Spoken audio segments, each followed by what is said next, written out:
Good morning to everyone. This time and place set for the show cause hearing in this matter for contempt for failure to provide parenting time. I'll let you know we're going to take some brief, testimony from the parties. I'll let everybody know that everybody will have an opportunity to speak. So don't interrupt anyone else or don't interrupt the court. You'll have an opportunity to speak your piece.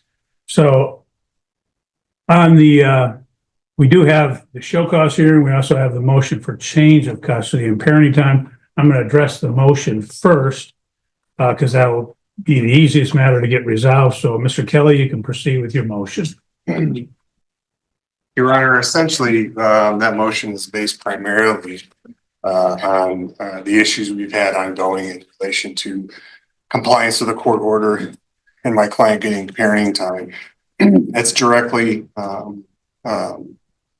and impacts the child custody factors, and I'll name the ones that are impacted due to this withholding occurrence. The love, affection, and emotional ties existing between the parties. It looks at the emotional bond. Him being prevented from seeing his kids is preventing him to continue that emotional bond and nurture that emotional bond, which he had prior to this latest withholding that has started back on December 27th. Factor B, the capacity and disposition of the parties involved to give the child love and affection that focuses on the ability to, again, parent to foster an emotional bond in the future. He's having a hard enough time in the present, again, because she's not keeping in compliance with the court order, and he's not able to see these girls to be able to have a solid relationship and foster that relationship. The length of time they've lived in a stable, satisfactory environment, I'd submit to the court, defendant's home is not stable, considering the allegations she's made that have been investigated by CPS twice, police twice, and both been denied. Nothing's come of it, which leads me also to the moral fitness of the parties involved, which ties into the same factor. But we have to keep in mind, Your Honor, at the beginning of this case, he was charged with domestic violence in relation to her essentially going after him to get keys to his truck so she could get some pot and smoke it. As he's being arrested, she's telling him, "I want you to come home." He, of course, gets him on bond. He can't have any contact. Once the bond conditions get lifted, she's contacting him through text and saying, "Hey, let's meet you and the girls get together and we can go to the zoo, we can go to a park." Okay, Mr. Kelly, how does this relate to your motion? It's related to, Your Honor, again, the moral fitness involved, as well as the stable, satisfactory environment, in that she's accusing him of sex with girls. But before all this, she's wanting him to come home. She's wanting a relationship with him. She's wanting her family essentially reunified. Those two things don't jive together, Your Honor. And I would think that essentially it's a fabrication, which would go again to the moral fitness and also to the mental and physical health of the parties, Your Honor. You're making these allegations, these terrible allegations, but on the other hand, you're still wanting the same guy who's supposedly doing this stuff to come into your house. Finally, Your Honor, the unwillingness and ability to facilitate and encourage a relationship. Again, this is the fourth motion we're here this morning on, Your Honor, for him to see his girls. She doesn't follow your court orders. She withholds them for no valid reason. And she's clearly shown she's not going to facilitate a relationship between him and his kids. I think that's more than enough that gets us over the threshold of a change in circumstance or a proper cause, because these things are having a significant impact on these girls' lives in terms of having a relationship with their mother. So we would request, as part of our relief, that you set this matter for an evidentiary hearing. We're also requesting during the interim that my client get temporary parenting time starting today, and that he continue to have them until the evidentiary hearing.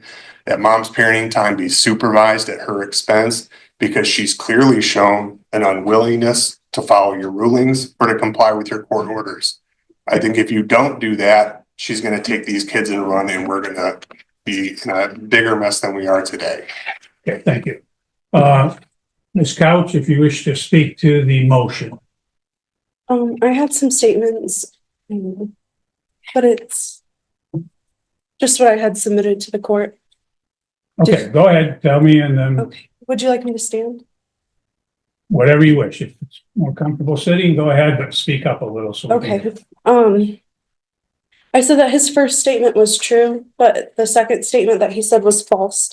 I said I previously tried to change parenting time because of the videos the plaintiff had been watching. It was reported to Penfield's police department because plaintiff was previously residing in Penfield. I spoke to their sheriff where we looked at the videos together, and he told me that he would be conducting a search and not to address the matter to the plaintiff because he would need time to get 2 search warrants. And Buckle up, guys.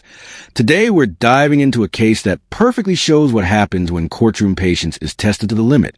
From the very start, the judge makes it clear this isn't going to be another easy day.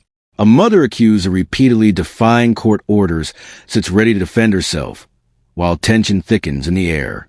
You can already feel the clash of authority versus defiance building with every passing second. steps to ensure the minor children's safety, and I did mention police involvement in the last hearing as well.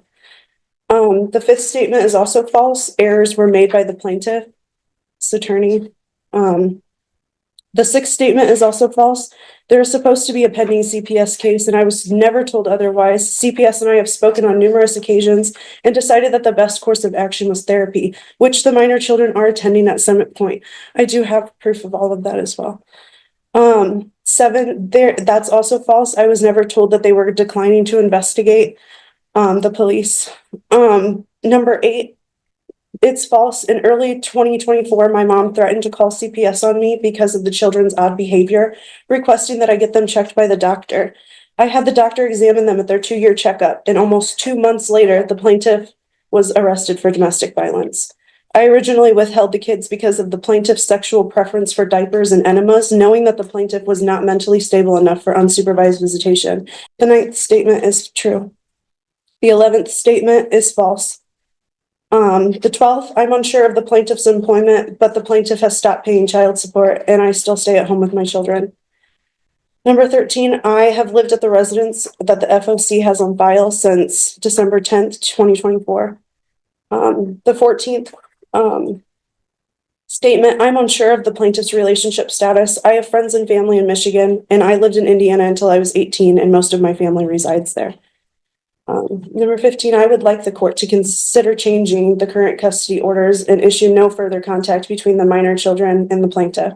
Plaintiff should be held accountable for his actions, regardless of stature or representation. Guys, now we see the father's attorney step in with pure composure and precision. Every sentence slices through the mother's story, exposing one contradiction after another. He reveals how she fabricated CPS and police reports, weaponized false allegations, and ignored the court's directives. The lawyer doesn't raise his voice. He doesn't have to. The truth alone is strong enough to pull the ground from under her. That's all. Okay, thank you. I don't need anything else, Mr. Kelly. What the court will do in this matter is the court has read the pleadings. Obviously, you're well aware of the file in this case. The court does believe that the plaintiff has met the VARCA threshold of proper cause, change of circumstances sufficient for an evidentiary hearing. So the court will schedule an evidentiary hearing in this matter. Mr. Kelly, you can proceed with your show cause hearing. Do you wish to take testimony from your client? Right. Okay, Mr. Connolly, if you step forward, we'll have you sworn in and then we'll take some testimony. And I say brief testimony. I don't need to get into. Sure. We'll keep it straight and to the point here.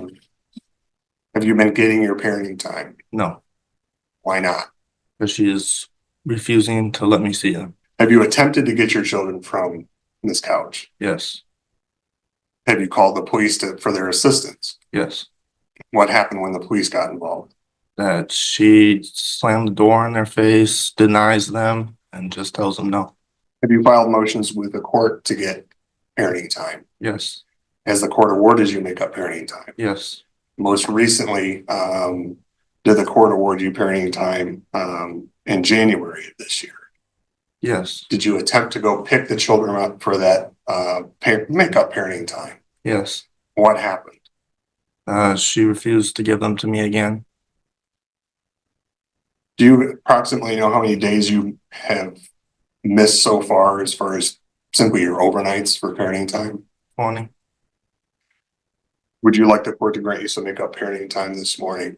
Yes. No further questions, Your Honor. Okay. Ms. Couch, do you have any questions for the plaintiff? Watch closely as the mother takes the floor, and the courtroom atmosphere changes instantly. Instead of clear answers, she launches into emotional outbursts, rambling through numbered points that make little sense. She blames everyone but herself, desperately trying to hold on to her narrative. The judge's expression says it all. He's given her the space to speak, but everyone knows his performance is only digging her hole deeper. He is my son. You heard him just testify that he has parenting time with your granddaughters, correct? Correct. Okay.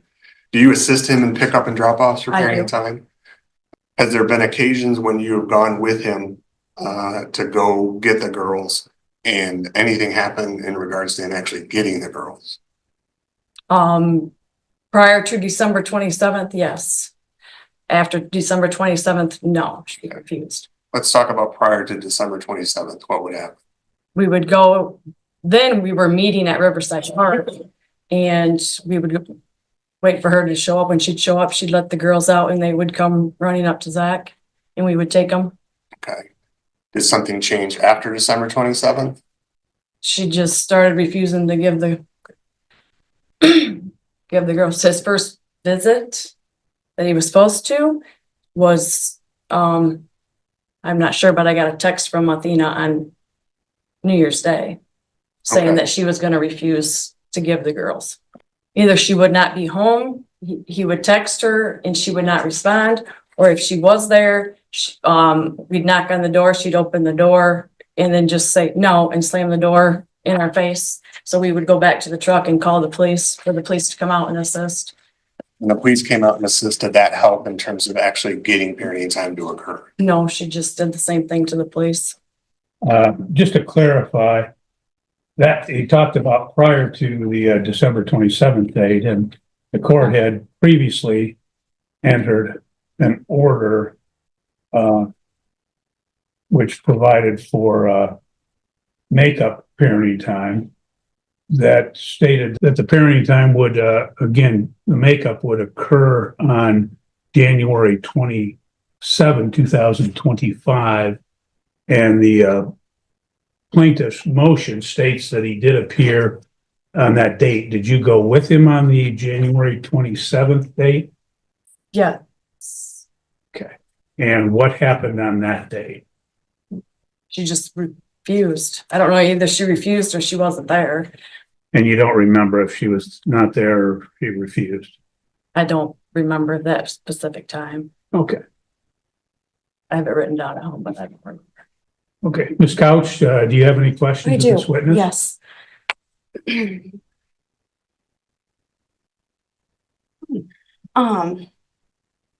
At what age did Zach Conley start wearing diapers? This is where the emotional weight truly hits. The father calmly recounts how he was denied visits, ignored by police, and stonewalled at every turn.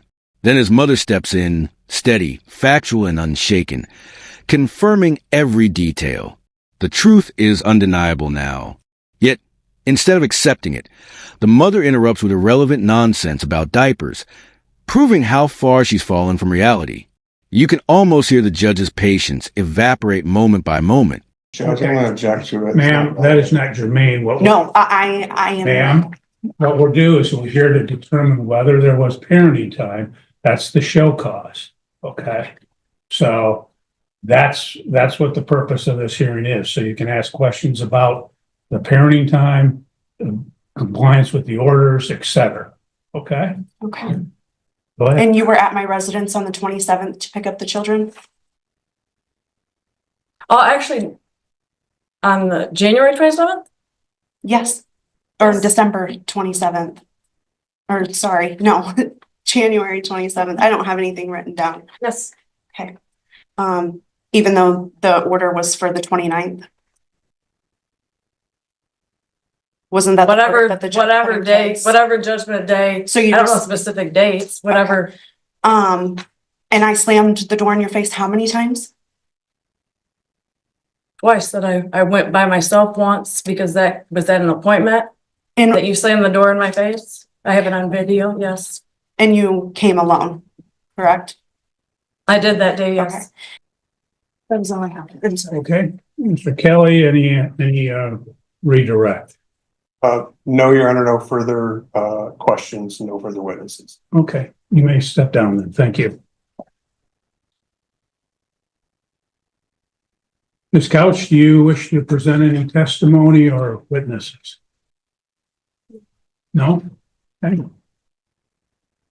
Check that order because there was some, Ms. Couch, you raised some issues concerning the, I think it was the order of January 27th. I want to make sure if that was the time as well for the makeup parenting time. I believe it was, but It was January 27th through February 9th. okay, that's what I thought. And I could have swore the pickup date was the 29th. I apologize. well, I want to make sure that it's correct so that there's no issue. But I was not home at the time of pickups.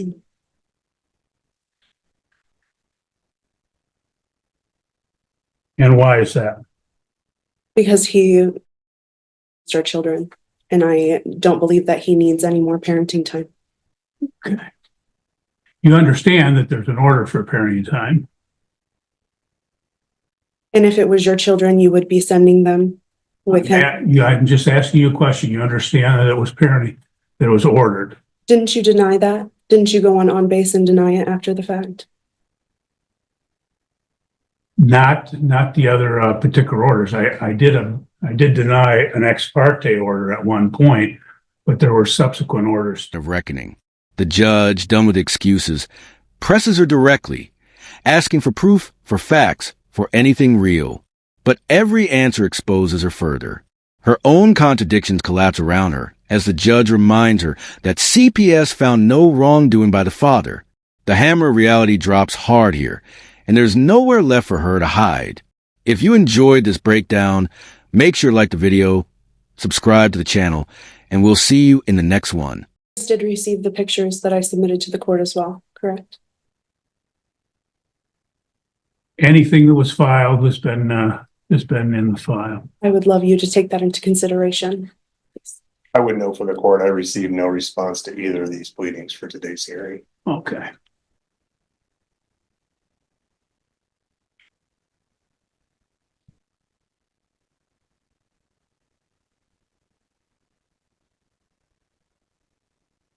You got two in the mail.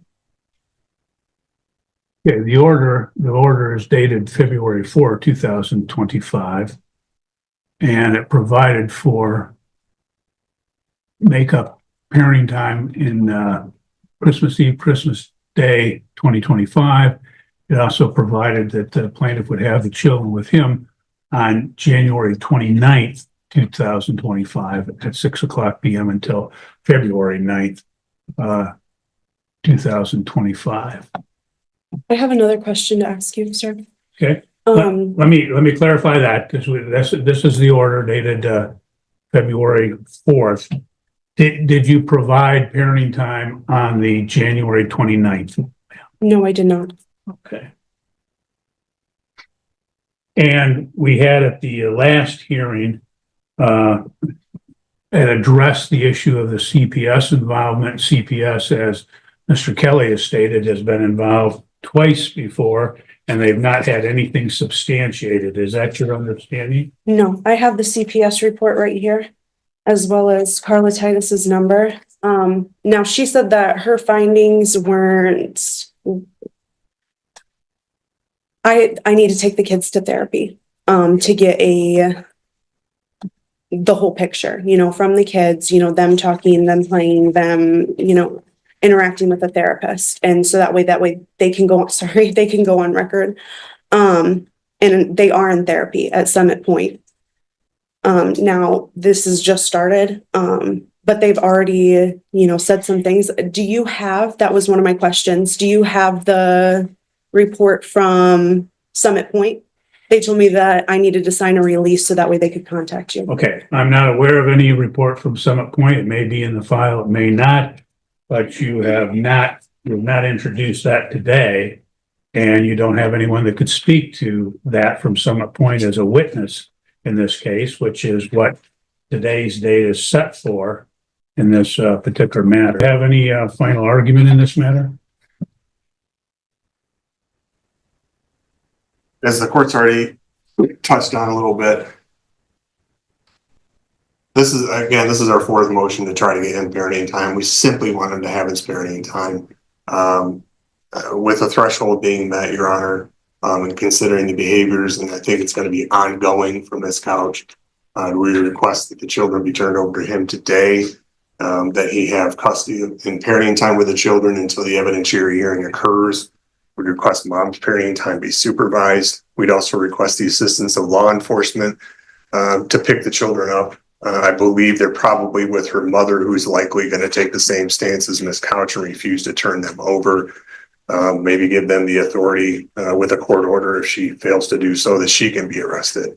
And in the meantime, Your Honor, we'd request a finding of contempt. Sanctions are doing nothing. You've sanctioned her $1,000, which she's a voice she's never going to pay. Doesn't have any impact on her.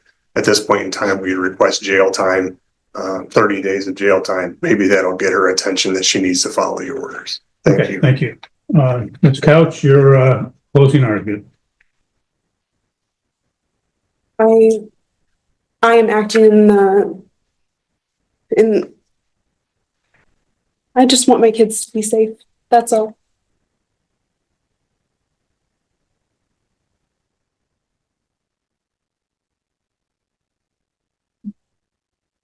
Okay, thank you. Well, the court has heard again, the testimony in this case. The court will note that, again, that apparently there had been a denial of parenting time, which is not disputed by the defendant. In fact, she acknowledges that she has, in fact, denied parenting time. And court notes that as a result, she has withheld the children, that she's failed to comply with the order of. But there's reason, sir. Excuse me? There's reason. Okay. Valid reason. Okay, ma'am, you're done. You don't have time to speak at this point. Okay, you've had a chance to testify. You had a chance to do a final argument, so you're done. The court, she failed to comply with the order of June 13, 2024 for parenting time. She failed to comply with the order of December 2nd, 2024 for parenting time. There was an order of November 1, 2024 for makeup parenting time and attorney fees of $500. Again, there was an order for makeup parenting time dated February 4, 2025 for makeup parenting time and attorney fees from the hearing held on January 27, 2025, that all four of those orders she's failed to comply with. Show cause hearings, she has previously been held in contempt of court. She has previously been ordered to make up parenting time as well as pay attorney fees, as I stated, and she's failed to comply with any and all of these prior orders of the court. Her recourse is to file motions, have hearings in the event that there is some issue. The court will note that I am recalling from the last hearing where she had made allegations concerning the plaintiff, and in fact, she acknowledged at that time that there had been 2 CPS involvements and the CPS had not done anything as a result. She acknowledged that she had been in contact with the police, that they had not done anything as a result either. The court will find that she is in fact in contempt of court. The court will, as the plaintiff stated, he's entitled to 20 days of makeup parenting time, and that shall occur at such time as he acquires the care of the children. The court will note that, again, the prior rulings of this court, that she had done makeup parenting time on 2 occasions, as well as paying the attorney fees, that in fact she has ignored and refused to comply with those particular orders. So, ma'am, unfortunately, you leave me no choice, but the court will sentence you to 30 days in jail with the Calhoun County Sheriff. The court will further remand you to the care of the Calhoun County Sheriff, where you will remain until such time as the children are turned over to the plaintiff and until such time as you have paid the previously ordered attorney fees of $1,000. So the sheriff and Are you serious? this matter is concluded. You're free to go. Who's Have a good sucking day. whose dick around here? Oh, No, ma'am, seriously. Another 30 days for contempt of court. You're in.